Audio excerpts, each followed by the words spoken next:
Hey everyone, welcome back to another YouTube video, and in this video I'll be showing you guys how to fix mobile deposit not working on the Wells Fargo app.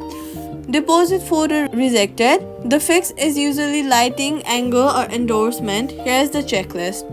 Endorse the back of the check per Wells Fargo's instructions.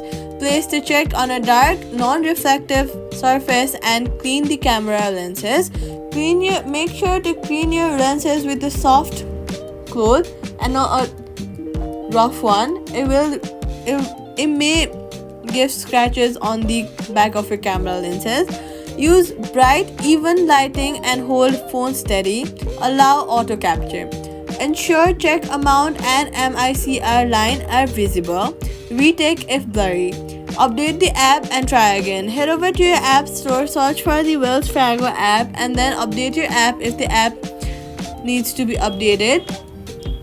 If rejected, check the reason provided in the deposit history.